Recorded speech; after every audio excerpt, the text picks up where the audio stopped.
Hello everybody, my name is Danny Caudle, and today I'm just going to kind of go off a musical thought today. Kind of a theme I'm running for my posts, to post 1,000 musical videos, okay? So just a little update. I'm not sure if you know kind of who I am and, like I said, what I'm doing and where I'm heading and all that, okay? So I've been playing guitar, I'm going on about 17 years. I started playing guitar when I was 13 years old, and I'm turning 30 on this August 24th. And it's just like a time frame, right? I don't know the exact day I actually picked up the guitar. So, and what I would consider myself is actually a musical theorist, okay? I love music theory, that is what I really resonate with. And I think that helps make sense about what I do. I do perform music, but there's a lot of good performers out there, and there's a lot of people that can play amazing, beautiful music, and that I love those people, okay, because they really bring out the songs and the instrument, right, and what the instrument can do. Now, what really gets me going is when I hear something, I'm like, I gotta learn how to play that, or I gotta figure out what they do, and I like to dive in, right? I like to analyze the music, and analysis, it can be kind of a red flag for a lot of musicians. It's like they just want to play by feel, right? I really think that feeling is intuition. It's intuitive. We all got it, but I think that just listening to a song that you like is a form of analysis, right? If I like the Monsters of Mensa song,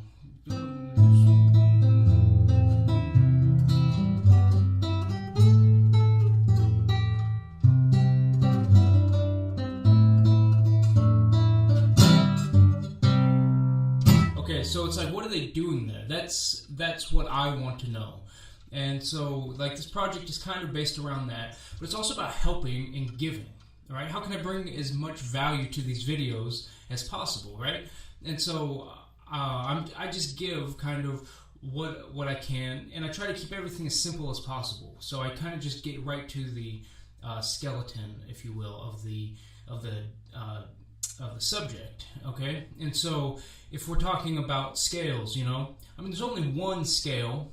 Okay, we don't got to talk about scales, but there's only one scale, and there are only 12 notes in a chromatic scale before you start repeating them. So you apply the one scale to the 12 notes, and that answers why that there's 12 keys. Okay, and it really gives a direction on practice, right? And so you can just apply the whole, half, which is the formula for the major scale. You can start on any note and apply it. So you play a note, and then you go whole, half,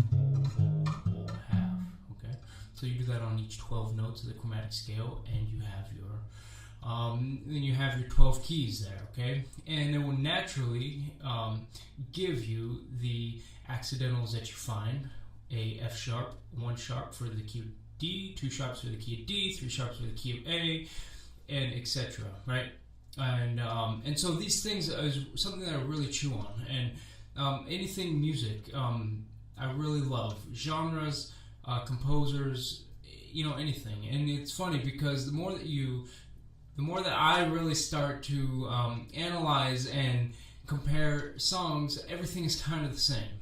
Okay, the feeling's a little different. It's just funny how there's a lot of people that are against a certain artist or a certain brand, but they listen to it because their artist plays the same exact thing. Okay, it's funny like that, and so it's, I don't know, without insulting, anybody who watches this, but yeah, ignorance is bliss, and we all kind of just sit in our comfort zone and are kind of, I don't know.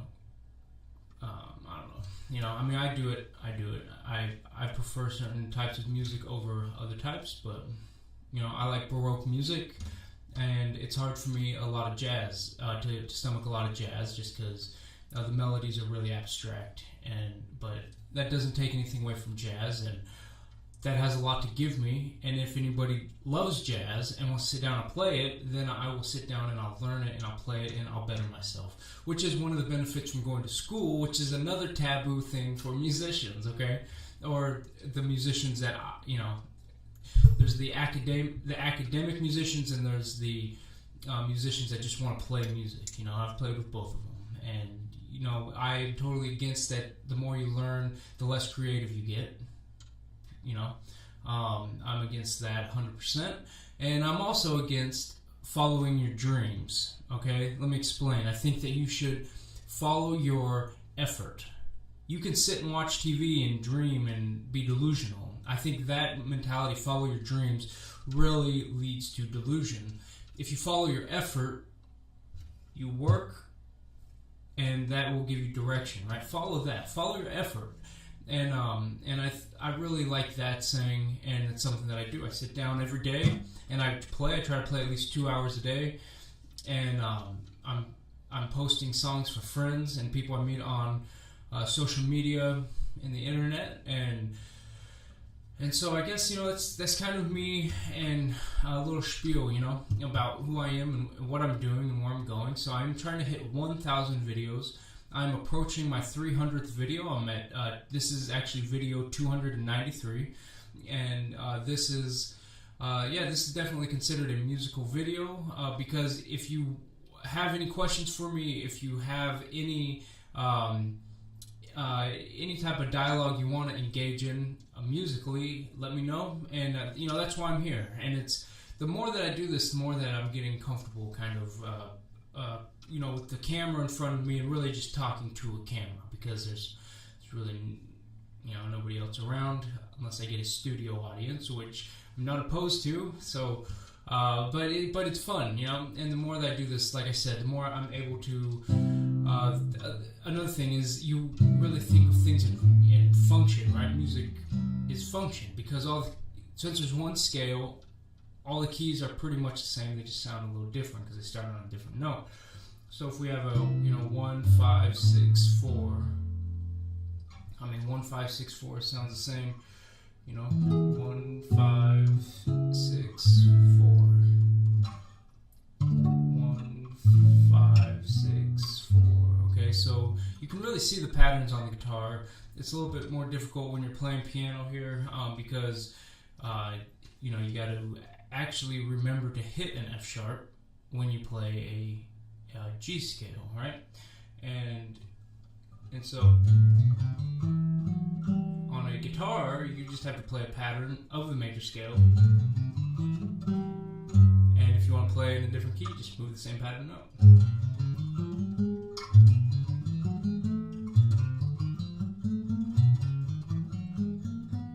I'm going through all the keys, so that's one of the idiomatic techniques that really make the guitar a beautiful instrument, and something that I love about it. And so not to go off too much, but I really think that the internet is a powerful tool that we can all use, because we can share. The gatekeepers of the music business have totally deteriorated, because you can just flick on a camera, you can go for it. My strength is I'm not an amazing singer, I'm not an amazing guitar player, but what I do have, and what I think I'm amazing at, is caring. And I think I care more than anybody out there, especially for music and for people. I really do love people, almost to a fault, where I let them steamroll over me.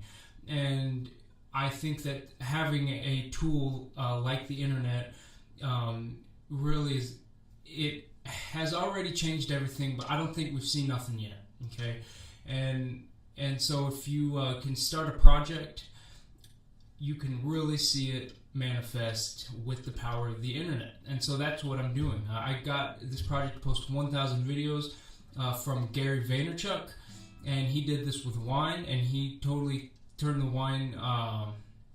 wine industry upside down. And he's gone on to do a lot of other things in the media world, okay? Because people see that you actually get to work and you care about what you do and you know what you're talking about. It's just not about what you know and who you know, because there's a lot of A&R people out there that are looking at CDs that aren't even musical. There's a lot of people out there that are firing people or tossing out resumes because they just don't like them, which has nothing to do with the skills, right? And another thing that I really like is you let the musicians be musicians. Let the politicians be politicians. Right now we got a bunch of crooks in the politics. We got a lot of. We don't have the most musical people in the mainstream music. We got the most popular. We got the pretty people. We got the people that have all the connections and they got all the money and all that. And so I want to bring everybody together. I really want to help. I really want to teach, and that's my love. I love theory. I want to teach. I want to help. I want to help you. And so if any way that I can help you, just let me know. I'm here. You can Skype me. You could find me on Facebook. We could FaceTime. We can do anything. I will totally break everything down for you, and I will take where you're at, and we'll go from it. I'll show you how to break the fretboard up into five different sections, and how to build on that. Okay, so that's called the cage system. You break the fretboard up. You want to know how people are soloing up here and doing all this crazy stuff while people are playing the comping down here. It makes sense with the cage system. So anyways, I've got a lot of knowledge up here. I've been doing this for a long time. I'm continuing to do this daily. Like I said, I started this project around September of 2011. I've put a full year into this. I've got 300 videos. I'm averaging about 20 videos per month, okay? And I'm going to continue this. And what I'm got about 3 to 4 more years left of making videos at this pace. And I'm really excited about the ride. And I've already seen a huge amount of growth in my musical awareness, in my ear, and all this. I'm actually getting a call from a friend of mine, Hannah, so I'm going to go. Hey, what's up? Can you hold on 1 second? Okay. So I'm going to go. I appreciate everybody watching this. I will talk to you guys later, okay? Bye.